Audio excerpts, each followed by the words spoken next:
Hi friends, how are you? Once again with my little platform, I am present before you and today I am going to tell you something about noun. जैसा कि noun के बारे में already आप जानते हैं, noun किसे कहते हैं, नाउन कितने तरह के होते हैं, तो ये सारी चीजें I am not going to discuss.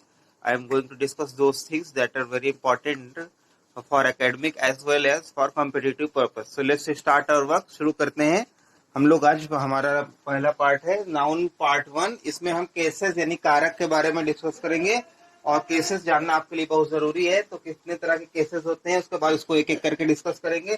तो पहला होता है सब्जेक्टिव केस या नॉमिनेटिव केस, जिसे हम लोग कर्ता कारक भी कहते हैं. दूसरा ऑब्जेक्टिव केस है जिसे हम कर्म कारक कहते हैं. तीसरा पजेसिव केस है जो संबंध को दर्शाता है.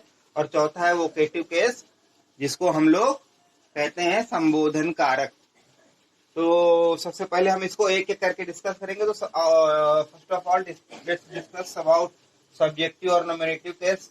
कि नॉमिनेटिव और सब्जेक्टिव एक ही चीज है जो किसी के नाम से जुड़ी हुई होती है. जैसे for example Ram likes you. अब यहाँ पर राम है सब्जेक्ट, वर्ब है लाइक और ये है ऑब्जेक्ट जो कि प्रोनाउन भी है और ऑब्जेक्ट भी है ऑब्जेक्टिव केस में. तो ये जब ये राम है जो सब्जेक्ट, जो नाउन सब्जेक्ट का काम करता है उसे हम सब्जेक्टिव या नॉमिनेटिव केस कहते हैं. इसी तरह आप आ जाइए पार्ट बी पर. सब्जेक्टिव या नॉमिनेटिव केस के बाद पार्ट बी को डिस्कस करते हैं. पार्ट बी में हमने बताया कि पार्ट बी क्या है. पार्ट बी है ऑब्जेक्टिव केस, कर्म कारक. ऑब्जेक्टिव केस क्या है. सपोज दैट आपने कहा कि सीता लाइक्स मोहन. सीता लाइक्स मोहन में अगर हम देखें तो ये सब्जेक्ट है, ये नाउन है, ये भी मोहन भी नाउन है, सीता भी नाउन है. लेकिन सीता सब्जेक्ट है क्योंकि करता है, ये कारक है, काम को करने वाली, ये करता है, सब्जेक्ट है. और ये मोहन ऑब्जेक्ट है. तो अगर हम सीता की बात करेंगे तो हम ये कहेंगे कि सीता जो है वो सब्जेक्टिव या नॉमिनेटिव केस है. लेकिन हम यहाँ ऑब्जेक्टिव की बात कर रहे हैं. तो अगर हम मोहन ऑब्जेक्ट की जगह आया मोहन की बात करेंगे तो हम कहेंगे Mohan is objective case of noun. तो जो ऑब्जेक्ट की जगह पर जो प्रॉपर नाउन है उसे हम लोग कहते हैं ऑब्जेक्टिव केस. कोई भी नाउन जब ऑब्जेक्ट की जगह आएगा तो उसको हम कहेंगे ऑब्जेक्टिव केस. चलिए आगे चलते हैं और पार्ट सी को डिस्कस करते हैं. पार्ट सी थोड़ा लेंथी है. पार्ट सी है आपका पजेसिव.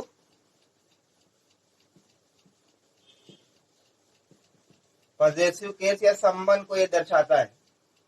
इसको हम दो तरह से बनाते हैं. रूल क्या है बनाने का? रूल ये है या तो हम एपोस्ट्रॉफी और एस का यूज करते हैं और या तो या और ऑफ का यूज करके बनाते हैं. या तो हम एपोस्ट्रॉफी एस का यूज करते हैं और या फिर ऑफ का यूज करके इसको बनाते हैं जो संबंध को दर्शाता है. तो चलिए सबसे पहले हम लोग ये देख लेते हैं कि कहां पर एपोस्ट्रॉफी एस का यूज किया जाता है. उसके बाद हम फिर डिस्कस करेंगे कहां पर ऑफ का. तो एपोस्ट्रॉफी एस वाले में थोड़ा सा आपको ध्यान देना पड़ेगा क्योंकि यहाँ पर कई चीजें ऐसी जहां पर आप एपोस्ट्रॉफी एस को लगाते हैं और उसमें अगर हम गलती कर देते हैं तो हमारा केस गड़बड़ा जाता है. तो सबसे पहले हम ये एक एग्जांपल देते कि पॉजिटिव केस को लिखा जैसे जाता है. उसके बाद उसके हम एक एक सब काइंड को बताएंगे. जैसे आपने कहा राम बुक, राम की बुक है, राम की बुक. अभी राम की बुक जो आपने कहा तो राम है प्रॉपर नाउन सिंगुलर और इसका साथ ही अपॉस्ट्रॉफी संबंध दिखा रहा है कि राम की पुस्तक.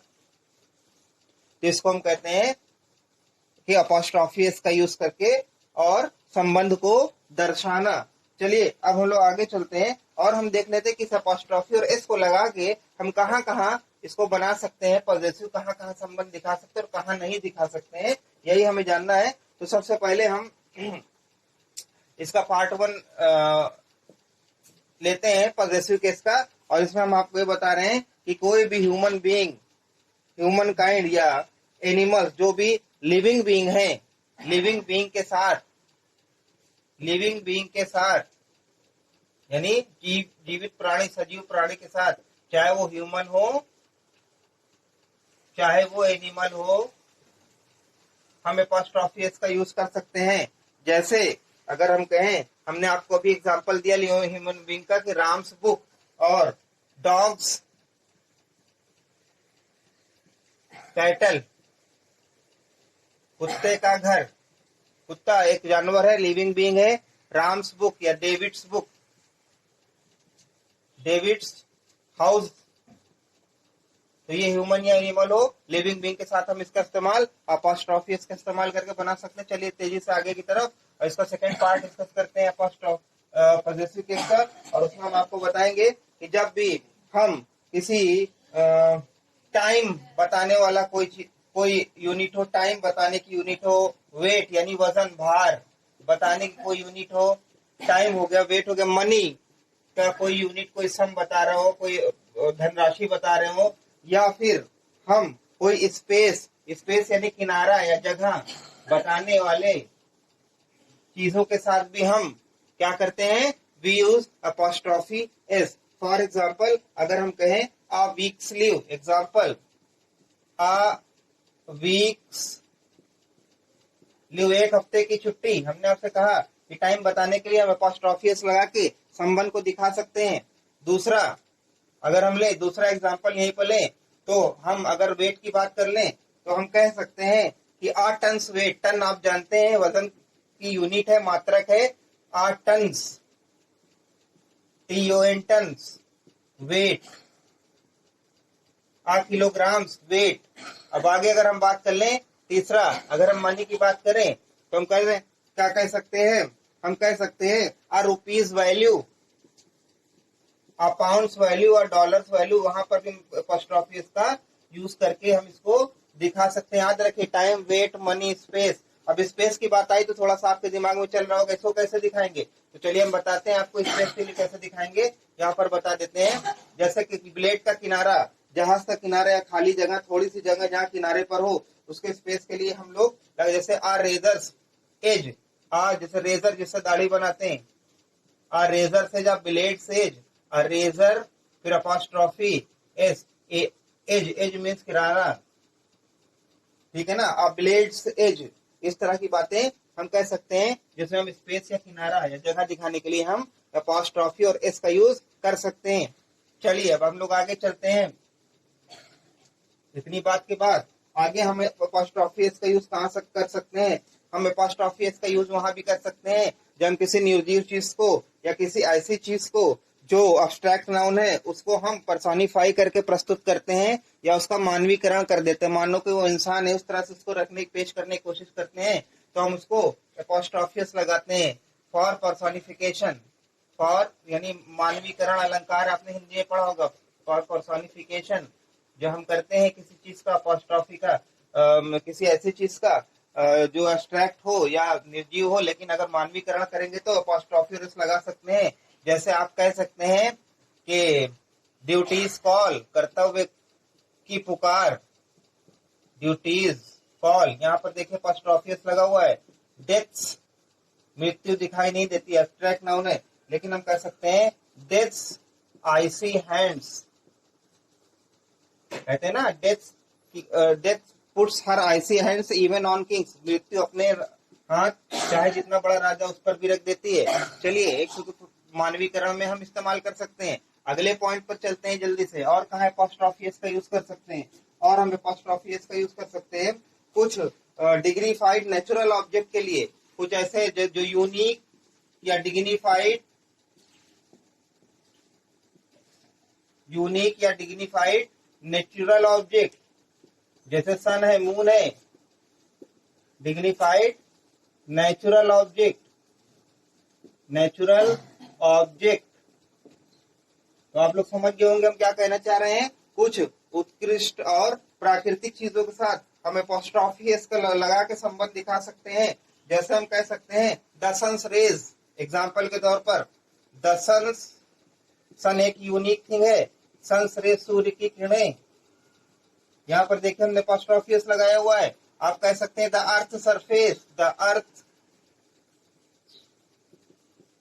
सरफेस, अर्थ के साथ, ये भी यूनिक चीज है, हम अपॉस्ट्रोफी एस का इस्तेमाल कर सकते हैं। इसको याद रखिए, ये आपके बहुत काम आएगा एकेडमिक में भी और उससे ज्यादा कहीं कंपटीशन के पर्पज से हम इसको आपको बताते हैं। आगे चलते हैं, पांचवा कहां पर हम अपॉस्ट्रोफी एस का यूज कर सकते हैं।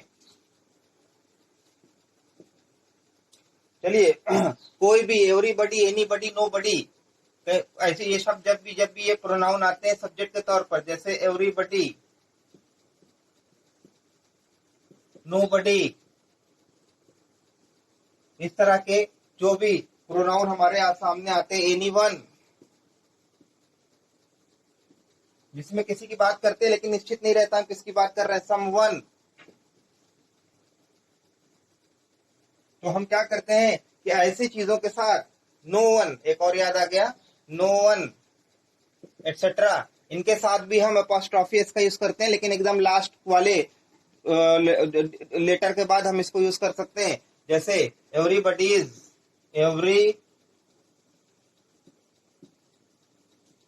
Everybody's duty, nobody's concern, nobody's concern। तो इस तरह से हम इन चीजों के साथ भी, इन प्रोनाउन के साथ भी सब्जेक्ट में जब भी आते हैं तो हम इनमें भी अपॉस्ट्रोफी एस का यूज कर सकते हैं। चलिए ये सब्जेक्ट के रूप में जब भी आएंगे, आगे चलते हैं। एक चीज और बता देते हैं आपको लगे हाथ, और वो ये है छठवां पॉइंट। छठवां पॉइंट ये है कि कभी कभी ऐसा होता है कि somebody else, nobody else, इस तरह के वर्ड सब्जेक्ट के रूप में आ जाते हैं, यानी और कोई जगह, और कोई इंसान, और कोई वस्तु। जैसे somebody else, else माने और कोई, anybody else,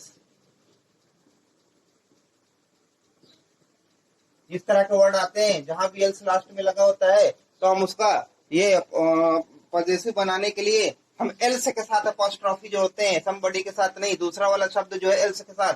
जैसे somebody, एग्जाम्पल है somebody else's, यहां पर जोड़ेंगे somebody else's house, किसी और का घर, या दूसरा anybody, somebody, इस तरह के else जहां भी लगेगा वहां else के साथ हमको लगाना पड़ेगा अपॉस्ट्रोफी। जिसके साथ हम आगे बढ़ते हैं, याद रखिएगा।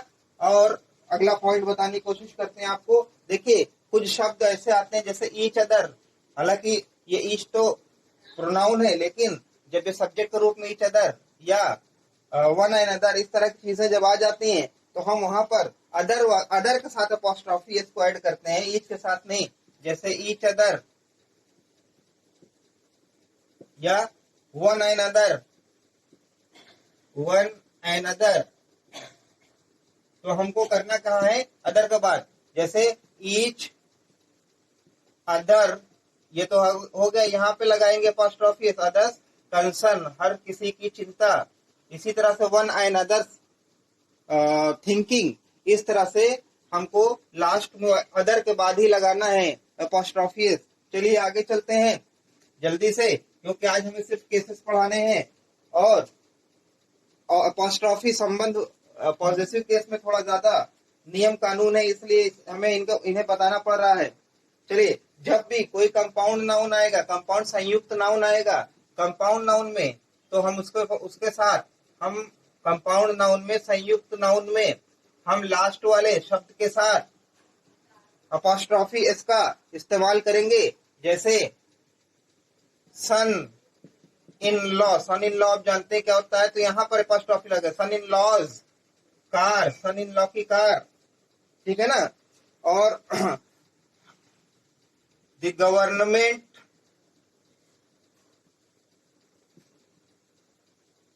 Of India, government of India में पूरा सब्जेक्ट है द गवर्नमेंट ऑफ इंडिया, तो यहाँ पर अपॉस्ट्रोफी लगाएंगे, the government of India's notice या ऑर्डर। तो याद रखिएगा, कंपाउंड नाउन में, संयुक्त नाउन में हम लोग लास्ट वाले के शब्द के साथ अपॉस्ट्रोफी एस को यूज करके पॉजिटिव को बनाएंगे। चलिए आगे चलते हैं और आपको बता देते हैं कि कहां पर। हाँ, नियम नंबर 9, अगर दो नाउन एंड से जुड़े हों और दोनों एक ही इंसान या एक ही जगह से ताल्लुक रखते हो, संबंध रखते हो, तो वो बाद वाले नाउन के साथ अपॉस्ट्रोफी एस जुड़ता है, पहले वाले के साथ नहीं। जैसे अगर राम और मोहन एक ही पिता की संतान हो तो हम कहेंगे राम एंड मोहन फादर, यानी दोनों भाई भाई हैं, दोनों एक ही पिता की औलाद है, तो राम और एंड शाम जुड़े हुए एंड से, तो बाद वाले के साथ हम अपोस्ट्रोफी जोड़ के संबंध दर्शाएंगे। नियम नंबर 9। लेकिन नियम नंबर 10 कहता है, नियम नंबर 10 कहता है कि अगर दो चीजें एंड से जुड़ी हों, दो चीजें एंड से जुड़ी हों और दोनों सेपरेट सेपरेट जगह से या सेपरेट सेपरेट अलग अलग पृथक पृथक व्यक्ति से संबंध रखती हों, तो दोनों के साथ फिर हम अलग अलग अपोस्ट्रोफी लगाएंगे और ये शो करेगा कि दोनों अलग अलग चीजों या अलग अलग जगह से ताल्लुक रखते हैं, संबंध रखते हैं। जैसे राम्स एंड श्याम, श्याम्स यहाँ पे, फिर यहाँ पे प्लूरल हो जाएगा फादर्स, क्योंकि देखिए हमने यहाँ भी अपोस्ट्रोफियस लगाया, यहाँ भी, इसका मतलब दोनों अलग अलग हैं, अलग अलग इंसान की अलग अलग व्यक्ति के पुत्र हैं, तो यहाँ पे दोनों के पिता अलग अलग हैं, तो यहाँ पे फादर्स भी किया गया, प्लूरल भी किया गया। देखिए गौर से, तो जब भी एक ही जगह से संबंध एक ही व्यक्ति से हो तो हम लास्ट वाले के साथ लगाएंगे, और दोनों अलग अलग व्यक्ति अलग अलग जगह संबंध रखते हो तो दोनों के साथ लगाएंगे, और उसके बाद आने वाला जो नाउन होगा वो भी प्लूरल होगा। ये बहुत जाहिर सी बात है, इसका आप लोग हमेशा ध्यान रखेंगे। अब एक बात जो आपको ये बतानी है, वो ये बतानी है कि एक्सेप्शन क्या है कि हम ऑफ का इस्तेमाल कहाँ करते हैं। ऑफ का इस्तेमाल करने के लिए हम निर्जीव, नियम नंबर 10, ऑफ का जो इस्तेमाल है वो होता है निर्जीव नॉन लिविंग के साथ। लिविंग नॉन लिविंग के साथ दोनों के लिए होता है, लिविंग और नॉन लिविंग दोनों को आपको दिखाएंगे, लिविंग और नॉन लिविंग कैसे करते हैं। देखिए अगर हम कहेंगे, जैसे एक बहुत छोटा सा एग्जाम्पल कि टेबल सेलेक्ट, टेबल से लेके कुर्सी की टांग या कुर्सी का पाया, तो ये गलत हो जाएगा, क्योंकि टेबल क्या है, नॉन लिविंग थिंग है, ये गलत है। हमको लिखना चाहिए the leg of a table. क्या सही होगा, निर्जीव चीज के साथ हम ऑफ से बनाएंगे, the leg of a table, ये हमारा सही है। वजह क्या है, ये नॉन लिविंग है, इसलिए हमने इस अपॉस्ट्रोफी से इसे हम नहीं बना सकते। यहाँ पे ये गलत हो जाएगा, बिल्कुल ये गलत है, ये सही है। अब आगे चलते हैं कि लिविंग बीइंग के साथ हम दोनों में कैसे बना सकते हैं। जैसे आपने कहा Shakespeare, Shakespeare's Macbeth, Macbeth Shakespeare के ड्रामे का नाम है, तो ये भी सही है। लेकिन अगर आप कहते हैं कि the Macbeth of Shakespeare,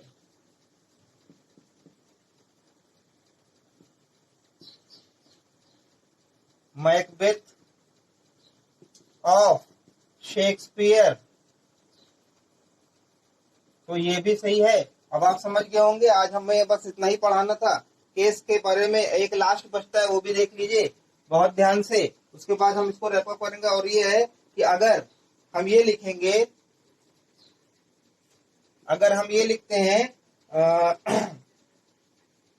a house of Ram, a house of Ram, इसका मतलब ये होता है कि राम का एक घर, अ हाउस ऑफ राम। लेकिन अगर थोड़ा सा ध्यान दीजिएगा यहाँ पर, अगर आपने लिख दिया कि अगर आपने लिखा कि हाउस ऑफ राम्स कर दिया यहाँ पर, तो इसकी मीनिंग पूरी तरह बदल जाएगी। इसका मतलब हो जाएगा कि राम के घरों में से एक घर। ये कंपटीशन में बहुत उलझाता है। अगर आपने लिखा हाउस ऑफ राम, तो इसका मतलब है राम का एक घर, राम का घर। लेकिन अगर आपने लिख दिया हाउस ऑफ राम्स, यहाँ पर अपॉस्ट्रोफी एस लगा दिया, तो इसका मतलब हो जाएगा राम के घरों में से एक घर।